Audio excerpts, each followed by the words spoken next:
Here's what's cooking on today's Sports Stove podcast. It is our Big Ten preview show, and we're going to be joined by Indiana head football coach Tom Allen. That and more, that's what's cooking on today's Sports Stove podcast. From Belly Up Sports and the Belly Up Podcast Network, you're listening to the Sports Stove podcast with your host, Vince Stover. Hello and welcome to a new edition of the Sports Stove podcast. Today we are previewing the Big Ten, and we're kicking off our college football preview series that we'll be doing. We're going to go through each of the Power 5 conferences.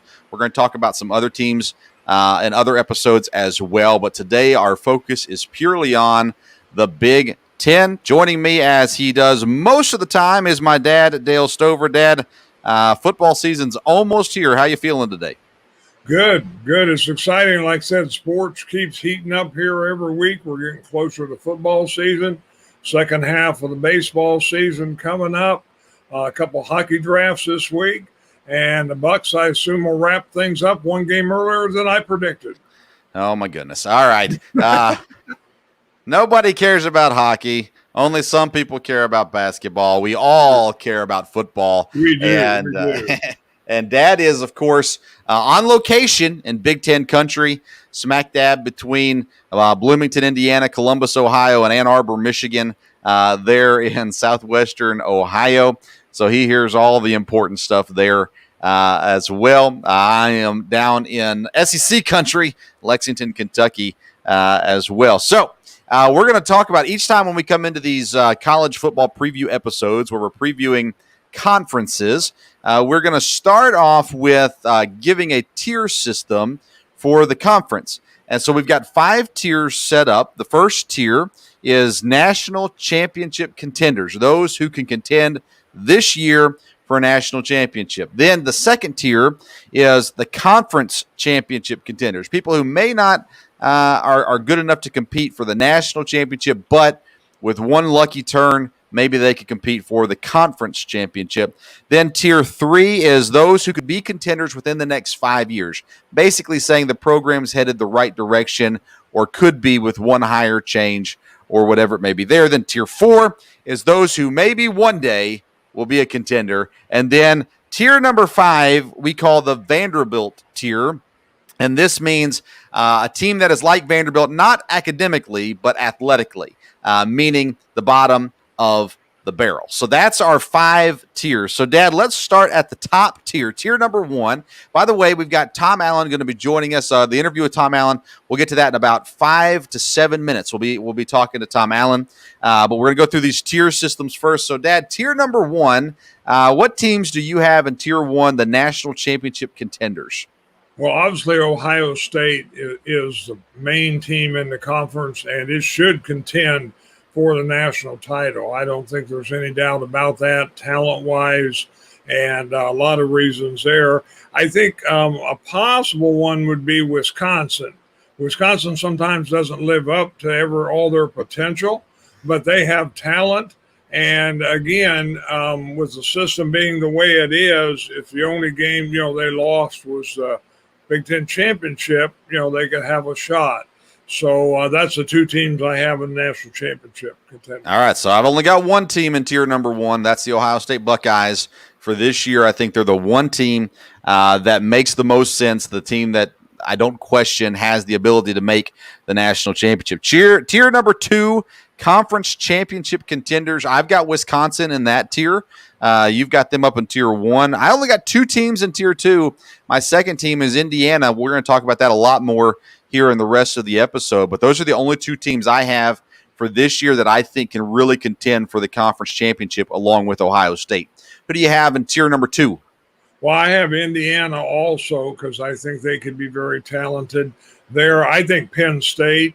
I'm not a Penn State fan, but they're very, very talented. Again, I'm not a fan of their coach, but he obviously, I think Penn State has a lot of talent there. They've underachieved the last couple of years.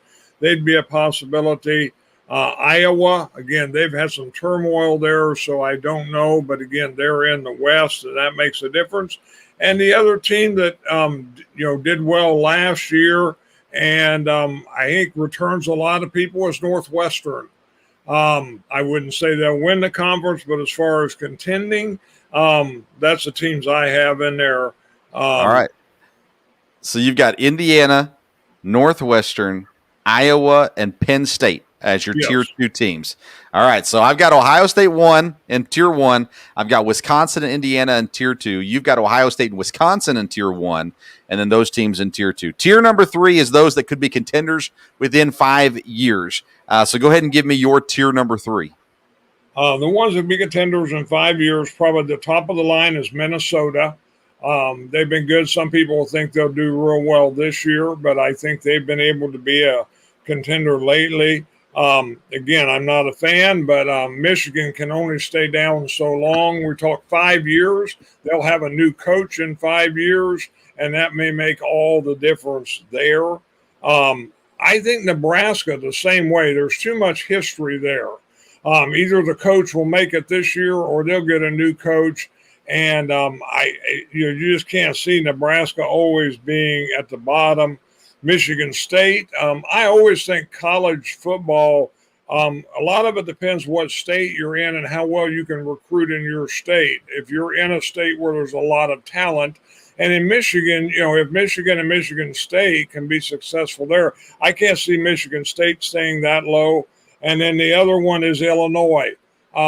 Illinois got a good coach, Brett Bielema, and in 5 years, again, they're in a state where they get the kids out of Chicago, they get a few of the kids down by St. Louis.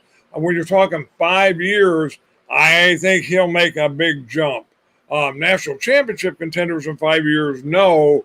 Being relevant, yes. Probably not this year. All right, so we are vastly different on our tiers for sure. Tier 3 for me, I got Penn State in tier number 3, Michigan, Iowa, Northwestern. We'll talk about all these teams after the Tom Allen interview, and I'll explain my reasonings for it. Michigan State, I've got in tier number 3, and then Purdue is the other team I've got in tier number 3 as well, and I'll give you those reasons once we get into the teams. Tier number 4 is the guys that maybe one day will be able to contend for a conference championship, be relevant in the conference.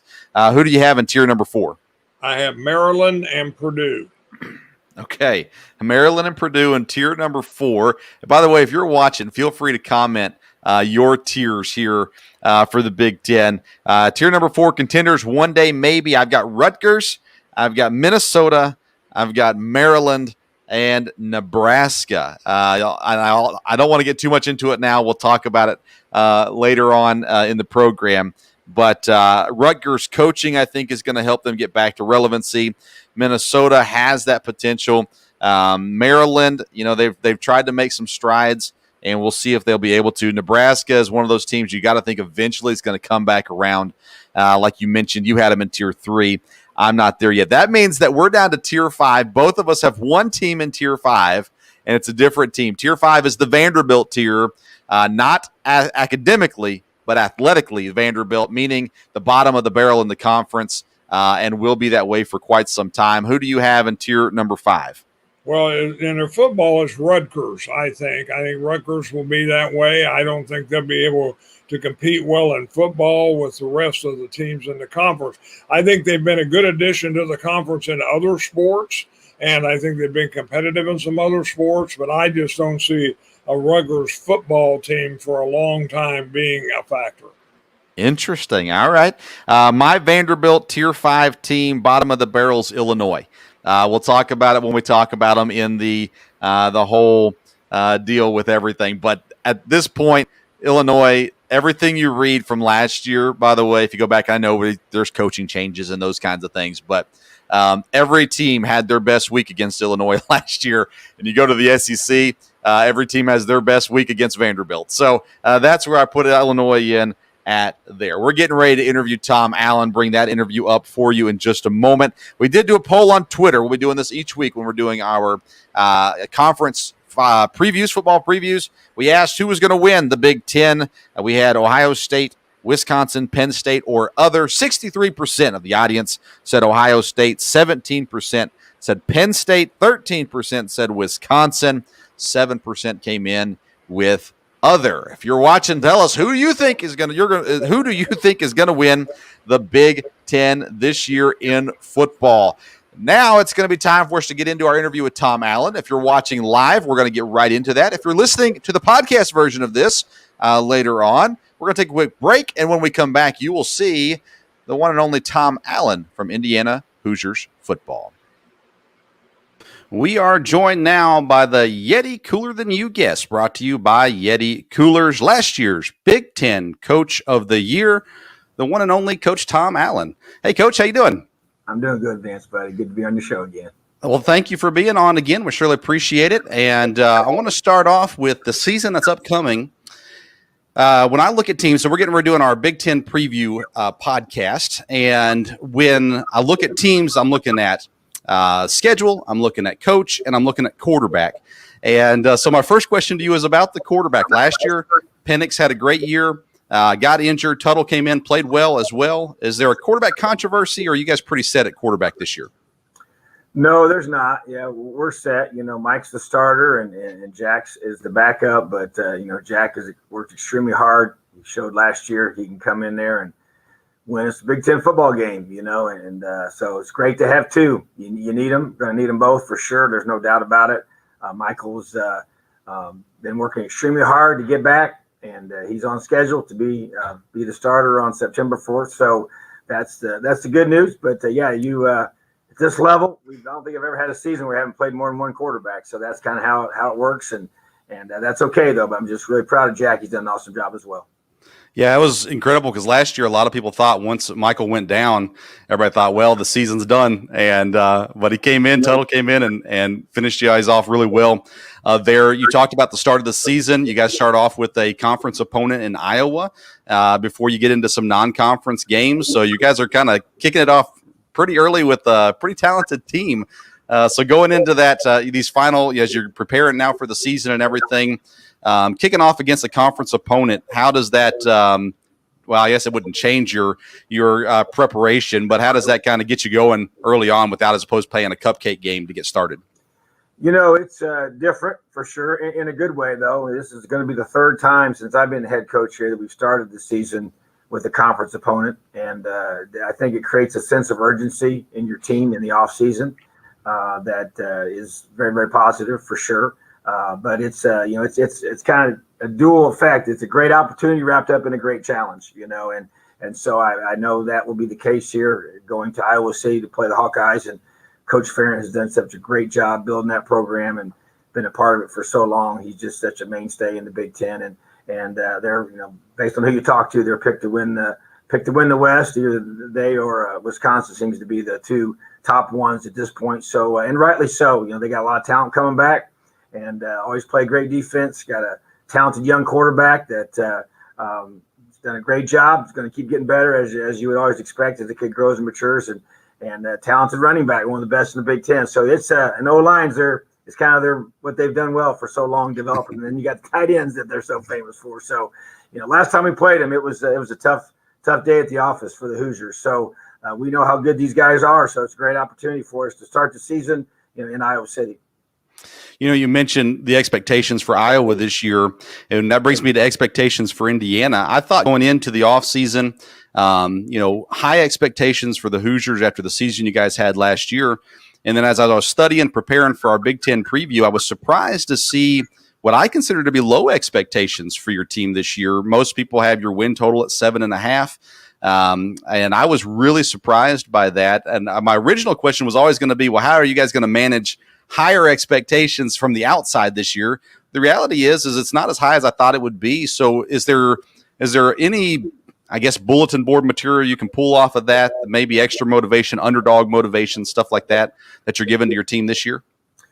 Well, it's kind of unique how you choose to use those kinds of things. We have high expectations for ourselves. We had them last year. We have them again this year. And so that's really what we focus on. The bottom line is we control how we think, we control the way we prepare, we control the way that we perform on game day. So we have to be able to be, totally focused on that, and I'll pick and choose and use things as they come out. I haven't paid a lot of attention to some of that stuff at this point as far as those win total, whoever. I mean, that's everybody's just their thoughts and opinions, so doesn't really have any bearing whatsoever on the outcome. So bottom line is I feel like that this is a talented football team that believes, and now we're trying to take that belief to another level of expecting to be able to come out on top in these big games. And obviously we got a whole schedule full of them. We got a great conference. We're always going to be top 10 most difficult schedules in the country based on the division that we play in. And then you mix in a Cincinnati team that's coming as a non-conference opponent that's going to be top 10 in the country when we play them. Is already top 10 right now. And Coach Fickle's done a phenomenal job there with that program. So, you got a great slate. And so that's the cool part about this. We got a great opportunity because of our schedule to prove who we are. And that's what we got to do every single week. And you're exactly right, because you look at some of the teams that in the past have not had a history of a lot of success in football. They have one season that surprises everyone, and the next thing you know, they kind of go back down to the what people are used to. I'm in Lexington, Kentucky, so around here we're pretty used to 4 to 6 wins. But nonetheless, with that, you guys are returning a lot of really talented players this year. You did lose some guys to the draft, but you're returning. Your wide receiver core is absolutely stacked. Returning a quarterback, you got some good defensive guys back as well. You also guys brought in some transfers to kind of fill out the roster as well. So what are your expectations with the new guys, or how do you bring them in and incorporate them into your guys' philosophy of doing things, and how is that process going so far? Well, I tell you, I think it's been very positive. It's very important to me that we bring in guys that fit with us, whether they come straight from high school or they come from another school. That's been a huge priority. That's not going to change. That's the culture I believe in here, and finding guys that fit that want that have that alignment with us. And so that's what we tried to do in the transfer portal. And so finding guys that we already knew, either by previous, relationships or, for a whole variety of reasons that come up with those ability for us to know who these young men are. And so then you bring them here, and then like I say, culture to me, the definition of it is, what do you feel pressure to do when you come be a part of Indiana football? And so those guys were brought here, they came in, and then they adapted to the expectations and the pressures that they're built in now. Our guys now know, hey, this is how we do it in Indiana. This is how we lift weights. This is how we practice. This is how we watch film.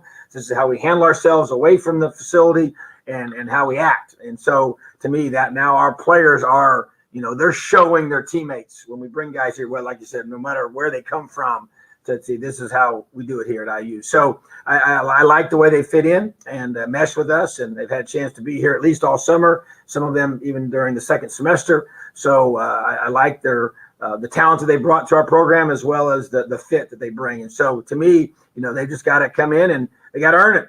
They got to earn playing time. They got to earn opportunities. And when they get those opportunities, they got to seize those, and they got to make plays. And that's what the charge we gave them when they came here. And we don't promise anybody a starting position or a certain amount of playing time. That all has to be earned once you get here. So, but at the same time, they can look at the depth chart and kind of figure out where things might be and how they feel like it gives them the best chance, and per the fit of the system schematically to help them maximize their skills and where they can show, how special they are on the football field. So I'm looking forward to these guys coming here and just making this football team better. Coaching or leadership as a whole is always about making adjustments. One of the new things that came in this year was the name, image, and likeness. What are you guys doing to help your players, not necessarily earn income from that, but what are you guys doing to help help your players adjust to this change? Did you bring people in to kind of advise, or what are you guys doing to help with that?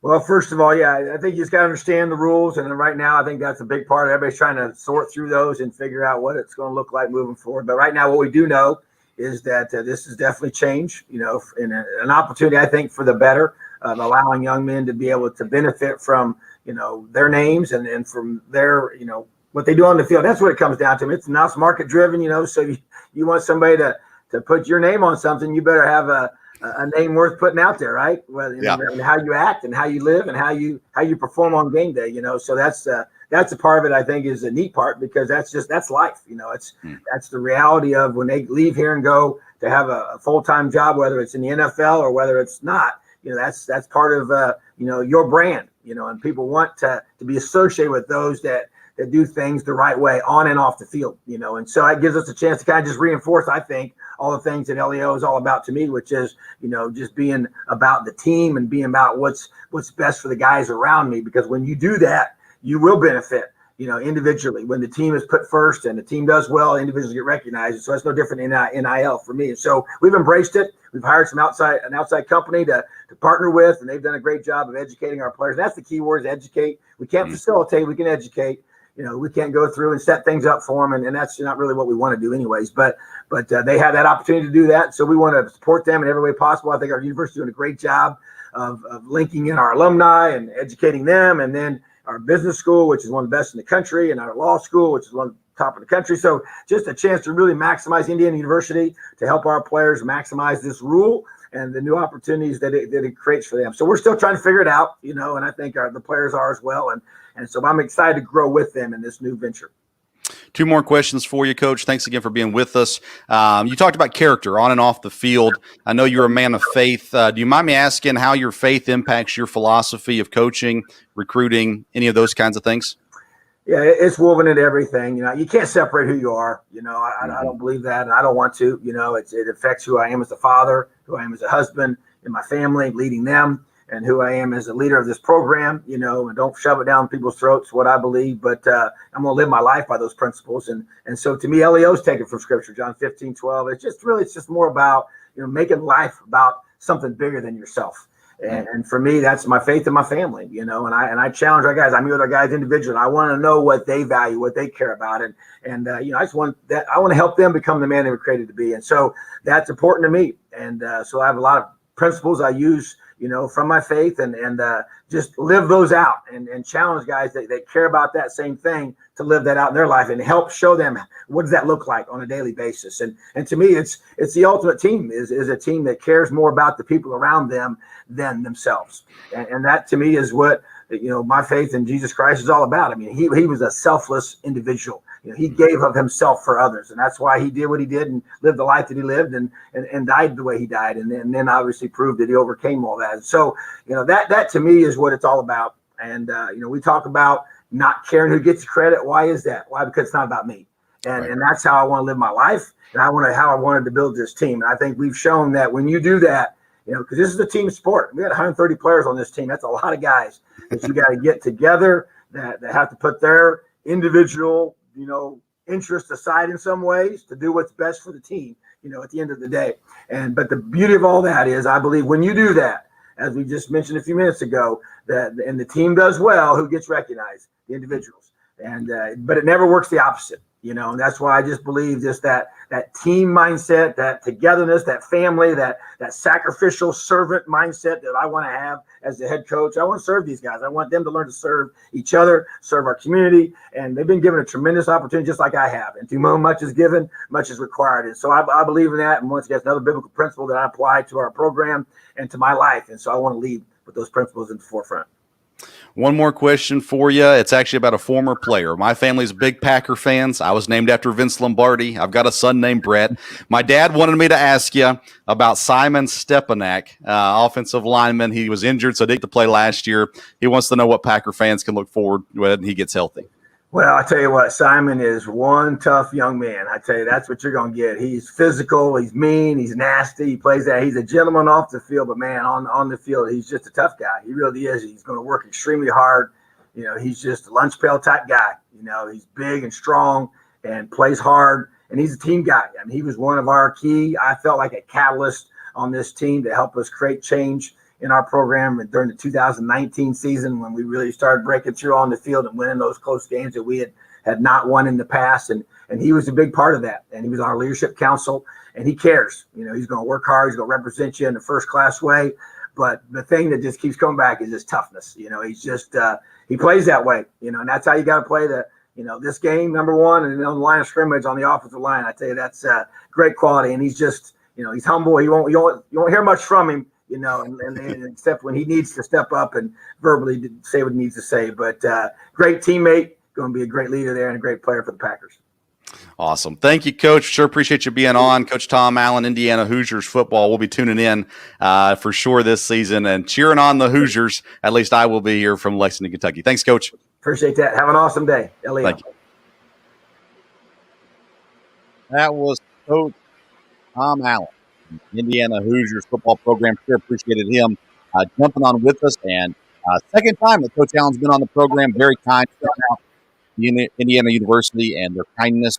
There are some universities, a.k.a. Virginia, not quite as nice as Indiana University when it comes to communication. So thank you to Coach Allen and his staff for coming on with us. And I think an exciting season ahead for the Hoosiers. Dad, anything that stood out to you in that interview with Coach Allen?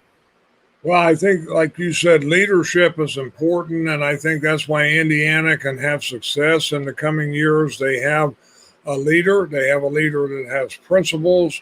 They have a leader that knows what wants to accomplish and ways to do that. So from there, again, he's handled himself well both times he's been on the show here, and he did there the image and likeness. He did well with that, and it is something that schools like Indiana has to figure out.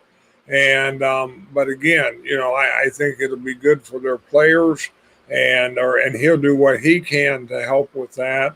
And I think the key is that last or second to the last question you asked about his faith and how that affects. He's a consistent person, and that will make a difference if he can get people on his team to be consistent people.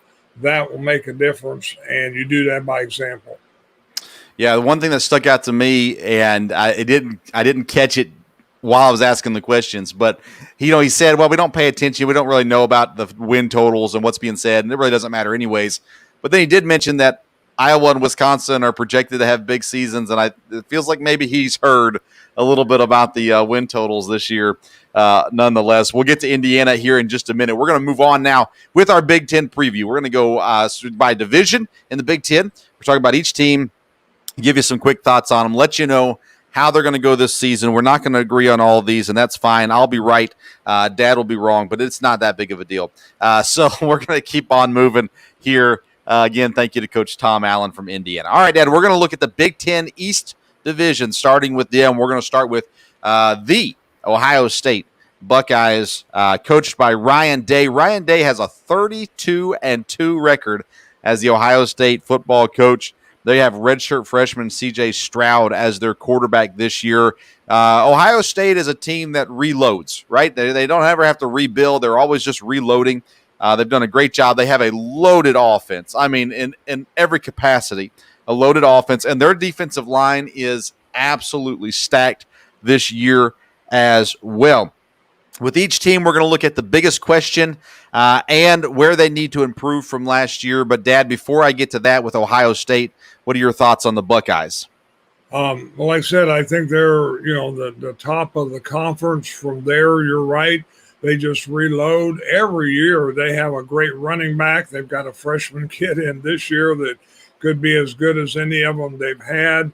But Ohio State seems to have the luxury if someone does get hurt or dinged up, the next guy up, maybe the next two guys up, can play and are ready to play.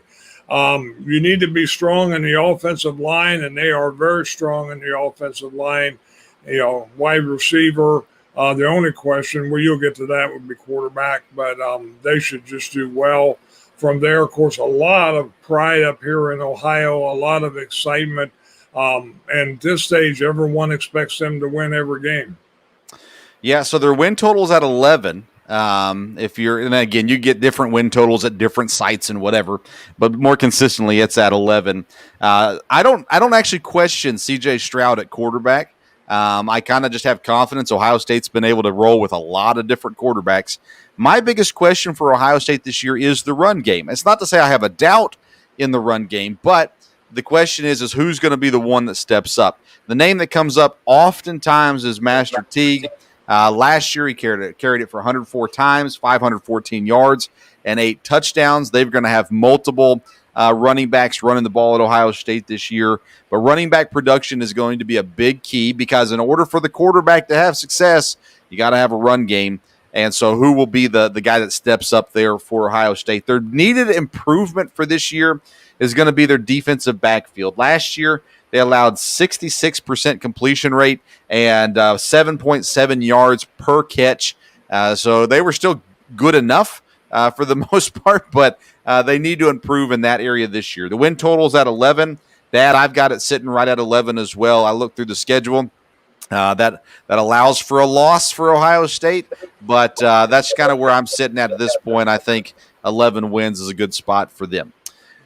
Next up in the Big Ten East is Penn State. They are coached by James Franklin. He has a 60-28 record at Penn State. Their quarterback is Sean Clifford. We'll talk about him more in just a moment. He's a redshirt junior. Last year, he completed 60% of his passes for 1,883 yards, 16 touchdowns, and 9 interceptions. There's a lot of question marks about this Penn State team. Is their own line any good? That's a question. Pass rush, do they have any? They lost important players and could be in trouble there as well. Dad, what are your thoughts on Penn State Nittany Lions? Again, I think they've been close. It's tough with Ohio State there.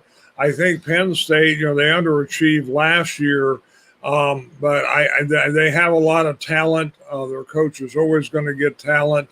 And, again, I think they, if somebody that's surprising comes up in the conference, it would be them. I'm not a Penn State fan, but I do think they are a team. Obviously, whenever you play Penn State, you're going to have to be ready to go. So their biggest question this year is quarterback. Their quarterback in Sean Clifford, they have no depth. They had guys transfer out. They've got nobody behind Clifford that has any experience or honestly any expectation either. So they're really, really weak there at quarterback. If Sean Clifford doesn't play well, Penn State's in a load of trouble. There needed improvement from last year's turnovers. They turned the ball over 17 times last year. They had, I believe, 3 games with multiple turnovers in them as well. If you don't protect the ball, you're not going to win games. The Penn State's projected win total is 9. I'm going to go 7 this year. Looking at their schedule, I do not see Penn State getting to that 9-win mark. And personally, I originally put it at 6. And I was like, there's no way they're only going to win 6 games. So I bumped it up to 7 there, but I think Penn State's going to be a disappointment again this year. Maybe put them in the same category as Michigan, high expectations, never meeting them. That brings us to Michigan, and Jim Harbaugh, still the coach at Michigan after a lot of talk right after the season of whether or not he would be back. While at Michigan, Jim Harbaugh is 49-22. Their quarterback is the junior, Cade McNamara. We'll talk about this in a moment. There is a transfer that could take his job. But last year, McNamara, on 71 attempts, he had 60% completion, 425 yards, 5 touchdowns, 0 interception. This Michigan team, Dad, has a maybe the best offensive line in college football this year. They've got a very, very good offensive line, which can lead to a lot of good things. What are your thoughts on Michigan this year? Well, again, if they have a great offensive line, then that's obviously going to help them. But they're in a tough conference, and I don't know that they have, I don't know that they have the mindset that you have to have there. The thing Ohio State's got going now, I think, and if the coach can keep it up, is the team concept. They want to win. They want Ohio State to win. Michigan wants to win. But, when they lose 2 games, I think they fall into this deal about if we can just win the last game of the year, then it'll be a successful season. And they haven't been able to win the last game of the year, but that's not going to win them a conference championship. They're going to have to be good and take care of people early and get their confidence built up. And I just don't see them doing that with the way the conference is this year. It's a great point of how do you define success for your team? In Kentucky, 6 wins is success, and that's not good. I go off on the Wildcat fan base because they get excited about making a bowl game. Who cares? We got to do better than that. Michigan, what gets them excited? What is successful for them? Biggest question for Michigan is the quarterback. Jim Harbaugh, who's supposed to be a quarterback guru, has never had a quarterback succeed there for him in Michigan. They bring in Texas Tech transfer Alan Bowman. He has some great stats, but he also has a lot of turnovers. So can he beat out McNamara? If he doesn't, is McNamara good enough to succeed for Michigan this year? Quarterback is the biggest question. As far as needed improvement goes, it's the defense. They were the third worst last year in the Big Ten. And to be Michigan and be the third worst of anything in the Big Ten is not good. And so they've got to improve all around on their defense, pass rush, turnovers, those sorts of things as well. Michigan's win total this year is at 7.5. I don't see how they get to that this year either. I've got them at 6 wins here, dropping below that 7.5. Still being bowl eligible. Congratulations, Ann Arbor. But that's kind of where that one ends. That brings us to the Indiana Hoosiers. We had Coach Tom Allen on. We got some clarification just to make sure we knew that Michael Penix is the starting quarterback. No question there. Michael Penix last year, he played 6 games, 61.6% completion, 1,645 yards, 14 touchdowns, and 4 interceptions. Tom Allen, while at Indiana, 24-22 as the head coach there, but obviously last year, massive improvement for them. They have an absolutely loaded wide receiver room at Indiana. They lose one player, one key wide receiver, but they bring back Freifogel and others. They're going to be really, really good at wide receiver this year. And they've got great quarterback room. When you've got 2 guys who have experience and they've both won, that's exciting for a team. So with Penix starting, if something were to happen to him, Tuttle, they already have confidence that Tuttle can come in and win football games for them. So that's good for them as well. Dad, what are your thoughts on Indiana for this coming season? Well, I think Indiana, could be very, very good again. The problem Indiana will have is they won't sneak up on people.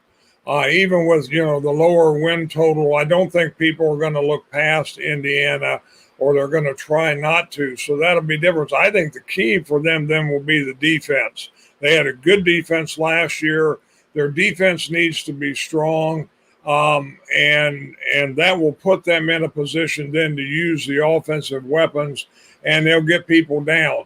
If they can hold down and play people tough and hold them on defense, then all of a sudden they start, again, you start thinking, now, wait a minute here, what's happening? Because, again, Indiana could score. The key will be not, to get outscored by some of these big teams. You get a couple turnovers. I think they had a high turnover ratio on their defense last year.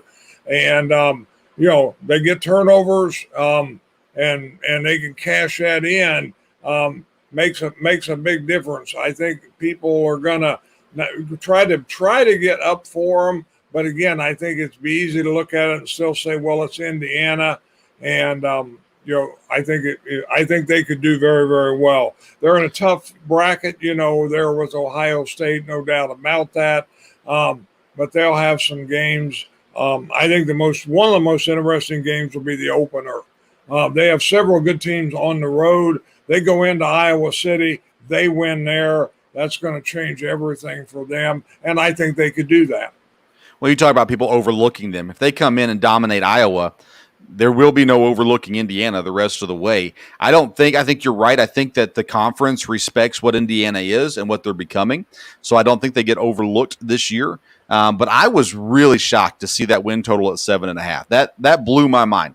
After the season they had last year, 2 different quarterbacks, what they really did not lose throughout this season. They kept a lot of players in-house. They brought in some solid transfer guys as well.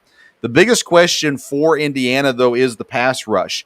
You look at the pass rush last year, they had lots of size. They got lots of size this year, too, but they only had one guy that was really getting to the quarterback, and that was Jerome Johnson. He's gone now, which means they lose what was their big pass rush last year.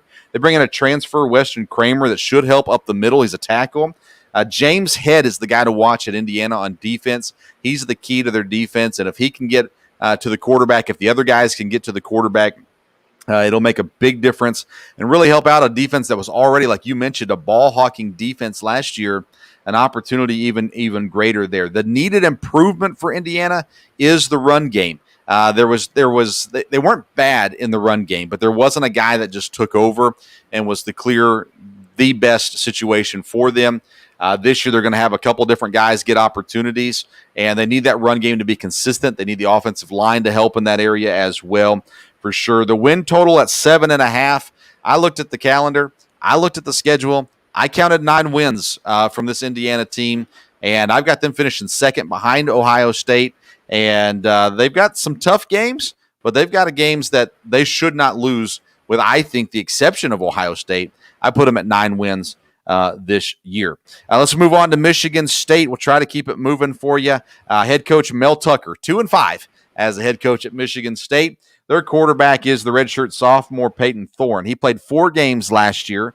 He threw 56.5% completions, 582 yards, 3 touchdowns, 3 interceptions. Now, they do have 2 very, very good wide receivers and an up-and-coming defense. They've got some transfers that are going to come in and be an immediate impact players for them. Win totals at 4.5. You talked about Michigan State that ideally they're not going to stay down too much longer. But what is your outlook for them this season? We're going to have to take that off. He'll be right back with us to give us that thought there. It's that time of day where his internet kind of gives out a little bit there, but we'll get him back on in just a second to talk to us about Michigan State again. Their win total is at 4.5. The biggest question for Michigan State is the quarterback room. Peyton Thorne is the projected starter, but they did bring in a Temple transfer, Anthony Rousseau. Rousseau has a lot of positive things about his game, but he also is full of turnovers. He had 32 interceptions in 27 games at Temple. And so I don't think – I've done a lot of research on this. A lot of people think Rousseau will be the starting quarterback at Michigan State. I think Peyton Thorne wins that out personally, but that's just a personal opinion. The needed improvement for Michigan State is the run game. Last year, they had only 2 rushing touchdowns the entire season. Now, that was only 7 games, but still 2 rushing touchdowns? That's not going to do the trick there. All right, Dad, welcome back. Michigan State, what's your outlook with them? I don't think this will be the year they start to bounce back. I think they're going to be in real trouble this year because, again, the conference is getting better in a lot of ways. And I think the win total you talked about probably is about right. I don't see them being a factor this year. Again, I think they should be able to recruit better and be able to turn things around. You just can't believe a Michigan State team would be the bottom of the barrel very long, but they may be there this year. Yeah, I've got them at 4 wins. That's under their win total of 4.5. You know, you look at not just the conference, but the division they're in: Penn State, Indiana, Ohio State, Michigan, of course, and we'll get to Rutgers next. But just not a whole lot of good things happening for Michigan State. Now, if Anthony Russo comes in and doesn't turn the ball over, wins the starting quarterback job, they could take a step up. They could be bowl eligible again this year. But to me, looking at their schedule, I don't see it happening past 4 wins. That brings us to Rutgers. Greg Schiano back for a second term with Rutgers. His head coaching record at Rutgers is 71-73. Their quarterback is the grad transfer Noah Vedral. 61.5% completion, 1,253 yards, 9 touchdowns, 8 interceptions all last year. Rutgers has a great wide receiver room as well. They've got a returner that's going to be worth watching, Aaron Cruikshank. He is absolutely electric. Then their defense is forced turnovers. Schiano is known for this, and I think it's something he's going to bring out of the team. And I think we might see some of it start this year. Their win total's at 4, Dad. You had Rutgers way down your list on the tier system. So what's your thoughts on Rutgers this season? Well, Rutgers, I think, will compete down there with Michigan State. I just don't see them doing a lot. Again, they're in a tough conference. That's going to hurt them. I haven't looked at their schedule as far as their non-conference games. If they play teams they can beat in that, then that's going to help their overall record. But in the conference, they're going to have a hard time. Biggest question I have for Rutgers is, can experience turn into wins? They've got a lot of experience on the team, a lot of upperclassmen. They brought in some really good transfers along with their returning players. So if that can turn into some wins, then that's going to help them this season. Their needed improvement is the downfield passing game. It was non-existent last year. Anything past, I think it was 7 yards, was horrendous. It was not good for them at all. So they're going to have to get better at that. I think they improve. I got them at 6 wins this year, finishing above Michigan State, and even with Michigan, I think Rutgers has a surprise season. I think that would be a surprise season for them. Then Maryland, the last team in the Big Ten East, they're coached by Mike Locksley. He's 5-12 as the Maryland head coach. Quarterback, you may have heard this name before, but Tulia Tagovailoa, the junior, and of course Tua's brother. He played 4 games last year, 61.5% completions, 1,011 yards, 7 touchdowns, and 7 interceptions. This Maryland team is just inconsistent. I don't have anything really positive to say about them. They've yet to be consistent. Their win total is at 6, and the Tagovailoa at quarterback is getting a lot of play from these win totals. But I got to be honest with you, they got some big questions. Replacing players they lost some really solid players. Their O-linemen, they lost 2 of their own linemen. Their leading tackler, Chance Campbell's gone as well. That's going to hurt them. They need to improve with forcing turnovers. They do not force turnovers last year.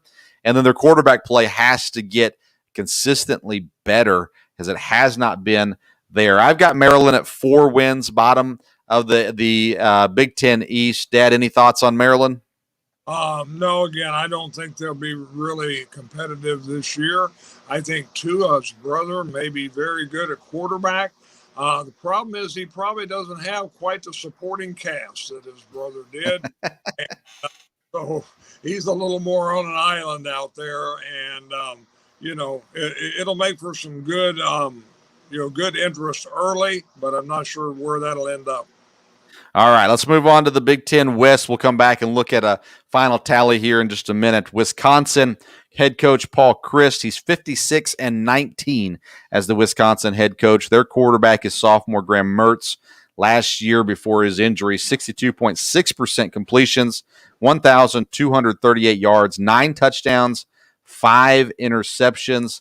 They've got a ton of upperclassmen. And if they're healthy, they are a great team. They've got a phenomenal defense up there in Madison this year as well. Win total at 9.5 for Wisconsin. Give me your thoughts on Wisconsin. I think Wisconsin will be very good, and everything I have read, and I would agree, is if the quarterback is back and has a good year, then the sky's the limit for them, because they're in the West, and that's going to put them in a good spot. Like I said, they have a lot of returning guys. They have a lot of talent. Historically, they underachieve and lose a game or so they shouldn't lose. But if they can stay focused this time, they have a chance to be very competitive. Yeah, Graham Mertz is the real deal at quarterback, I think. Health is obviously a big factor in that.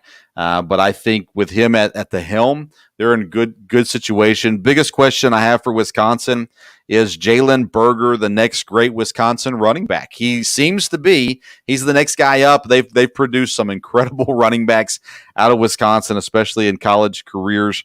Their needed improvement is turnovers. That really hurt them last year, and they've got to do better at protecting the football this year. Their win totals at 9.5. I've got them at 10 wins and first place in the West, out there competing against Ohio State for the conference title. Next up is Iowa, an interesting team. Kirk Ferentz has been there forever, so it seems. He's 168-106 for his record at Iowa. Their quarterback is the junior Spencer Petras.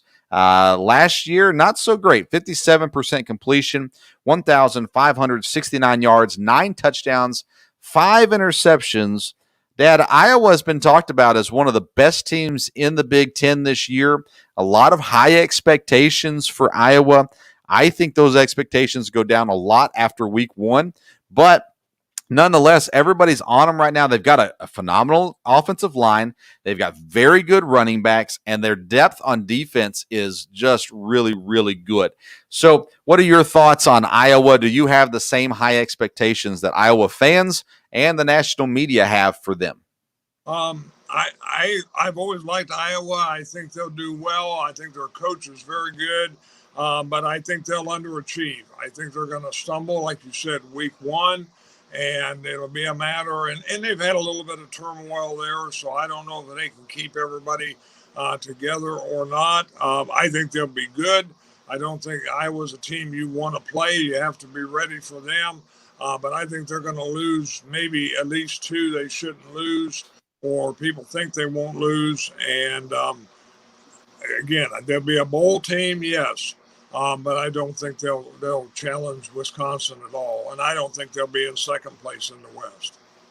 Yeah, last year I told everybody, hey, watch out, Indiana's coming. This year I'm telling everybody, hey, for what it's worth, Iowa's not going to be that good this year. And one of the reasons for that, and it is their biggest question, is the offseason distraction.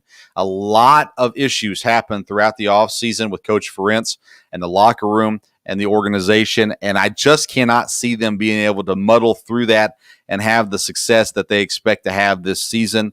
Needed improvement. Quarterback accuracy is definitely a need. Mid-range efficiency as well for the quarterback. Quarterback play is crucial, and Iowa just does not have a great quarterback or maybe even a good quarterback to play this season. Their win total's at 8.5. I have them down at 6 wins. That does make them bowl eligible, but barely. And I think that Iowa's really going to tumble this year and not have a good season. That brings us to Northwestern. They're coached by Pat Fitzgerald. His record's 106-81 while they're at Northwestern. Their quarterback is transferred junior Ryan Helinski out of South Carolina. He only played 2 games last year at South Carolina, but in 2019 he was 58% completion, 2,357 yards, 11 touchdowns, 5 interceptions. Their win total is currently sitting at 6.5, pretty low for Northwestern. They do have a good defense and some promising running backs as well. What's your quick thoughts on Northwestern? Well, I think Northwestern will finish number 2 in the West. Again, if the new quarterback can play well at all, they've got some people coming back. I think they've got some confidence. You know, it's hard to believe, back in the day, you say Northwestern, you thought of Vanderbilt. Well, that changed years and years ago. And I think Northwestern has changed their mindset with their players. They come into it ready to play, ready to compete. And I think they'll finish maybe second in the West there. Pat Fitzgerald's a really good coach. He's done a lot of good stuff there. He's been talked about for NFL jobs now for several years as well. Everything with Northwestern this year comes down to quarterback. Biggest question is the quarterback situation. Helinski is the projected starter, but he's in a competition with Hunter Johnson, who's a former Clemson transfer. But it seems like Helinski's going to be the guy there at Northwestern, and their needed improvement is at quarterback. They did not have good quarterback play. They've got to get better at that position to have any success. The win total's at 6.5. I've got them at 7 wins, just over top of that 6.5 total there as well. Minnesota, coached by PJ Fleck. He's 26-19 while at Minnesota. They've got a senior quarterback, Tanner Morgan, 60% completion percentage, 1,374 yards, 7 touchdowns, 5 interceptions last year.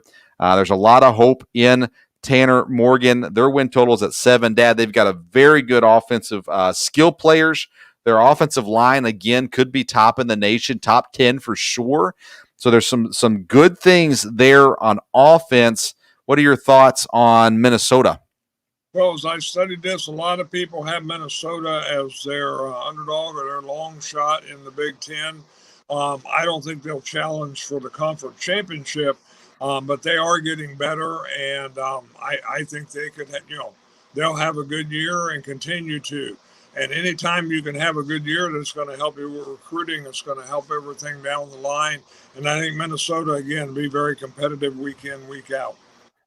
So I could be very, very wrong on this prediction, but I think Minnesota's going to do really bad this year. PJ Fleck's supposed to be one of the top coaches. Tanner Morgan's supposed to be a good quarterback. They've got some really good offensive players, but their defense, they've got some issues there on defense. That's their biggest question is, can the defense step up? Their needed improvement is a pass rush. They just didn't have one. Their win total at 7. I've got them at 5. I don't even have them making a bowl this year unless they get allowed in at 5 wins. And, again, maybe I'm wrong, but I looked at that schedule and I just couldn't come up with more than 5 wins from Minnesota. So we'll see. You think they're gonna continue to improve and get better? I see them going the wrong direction at least this year. That brings us to Purdue, the other Indiana school. Jeff Brom, the head coach, he's 19-25 while at Purdue. They have a junior quarterback in Jack Plummer.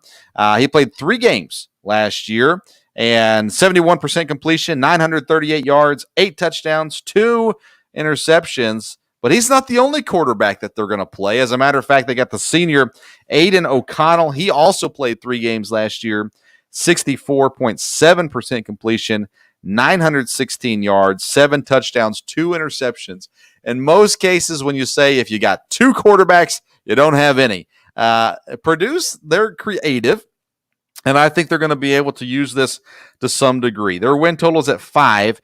They've got a very exciting offense, 2 quarterbacks that are actually decent, and they've got a brand new defensive coordinator to help fix some problems over there.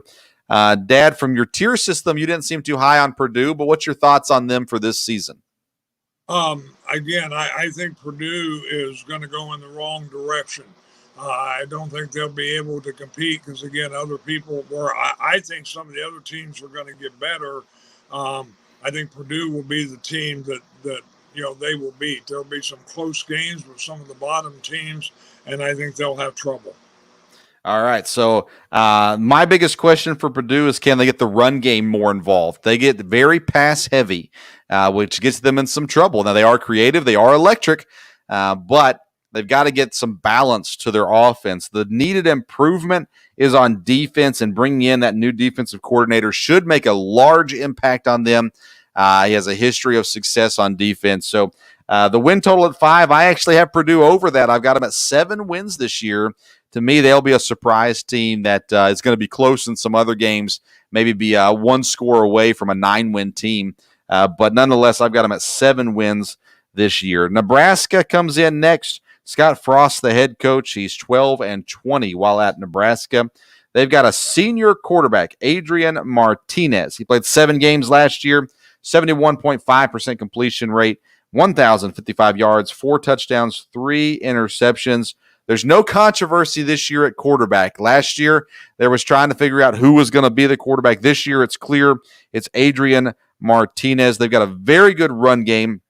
They were second in the Big Ten last year rushing the football, which is amazing considering how bad they've been. And they've actually got a pretty solid D, at least when it comes to talent. Nebraska's win total is at 6, Dad. I know they're definitely not in the glory days at Nebraska anymore, but let's not talk about the glory days. Let's talk about this year and what you think Nebraska will be this year. Well, I think they'll be improved. They've either got to be or they'll be getting a new coach from there. But again, Nebraska's a team that's got to have a good football team. I mean, that's everything there in that state. And from what I've read, I think there's potential they could do better than they've done and be a surprise and jump up at least a little bit. So we'll see. So you read the one optimistic Nebraska fan, apparently. Scott Frost has had no success at Nebraska. That's my biggest question. Can Scott Frost win at Nebraska? I honestly don't think so. They have a lot of needs, but one of their improvements is, well, 2 of their improvements actually, is the pass rush and the pass offense. They've got to get some pressure on opposing quarterbacks. They leave their DBs out to dry too often. And then when it comes to passing the football, they have a very good run game. But you're going to have to be able to throw the football in today's football world. And Nebraska has yet to show they can do that consistently at the very least. Their win total is at 6. I've got them under it. I've got them at 4 this year for Nebraska. And I feel pretty confident in that 4-win total there as well. All right, that brings us to what I have at the bottom of the Big Ten West is Illinois. They do bring in Brett Bielema. It'll be his first year there at Illinois. He's got a senior quarterback in Brandon Peters. Worst last year in completion percentage. He had 48% completion, 429 yards, 3 touchdowns, 0 interceptions. That was in 5 games that he played. Their win total is at 3.5. And my one note for Illinois is they always help the opposing quarterbacks get on track. If you look through last year's stats, anytime a quarterback was struggling, when they played Illinois, next thing you know, they had 4 touchdowns. They had 350 yards, and no interceptions, and it got them back on track for the rest of the season. As I was studying through these teams, at least 4 teams, that was the notes. This quarterback struggled here, but he came alive against Illinois, and then he finished out the season strong. So that's kind of where they are at this moment. Is Bielema a good coach? Fine, I'll give you that. He's an okay coach. But how good are they going to be? I have no idea. So you tell me, Dad, your thoughts on Illinois this coming season. Well, again, I think the new coach will make all the difference. I think part of it's attitude. I don't know, but they have the ability that some of the other teams have. But I'm not so sure they don't have Big Ten talent. In some ways, I think they're a team that, I don't think they'll be the team that everybody raises their stats against this year. And again, I think you'll find one big upset, at least one that, wow, I can't believe Illinois beat them. And that'll help propel them in the years to come. They won't do super well probably this year. I did read somebody that had Nebraska and Illinois both in a bowl game. Now, I'm not sure about that, but we'll just see how it goes. I think you're really you're discounting, the new coach as not being as big a deal as it is. And like I said, you may be right about some of these, but I think you've got Minnesota and Purdue flip-flopped, and that's just the way it is. Well, the thing with college football is you got to have time to recruit and bring in guys that can make differences. And although the transfer portal changes that to some degree, I don't see how Brett Bielema comes in 1 year, like without a full cycle of everything. He's not going to be able to improve the team much this year. Maybe in the days to come, possibly. But Lovie Smith was one of the most highly touted defensive coaches out there, and the defense was horrendous at Illinois. So can Bielema change that? That's my biggest question, is how long will the rebuild take? Because he's building from the ground up at Illinois right now. And how long will that take? Transfer portal can help speed that process up, but he's got a lot of work ahead of him. Needed improvement, defense, offense, and special teams. Every single facet of Illinois needs to improve from last year. And it's just, I think, really hard to do an overnight rebuild there in college football, especially in a conference like the Big Ten.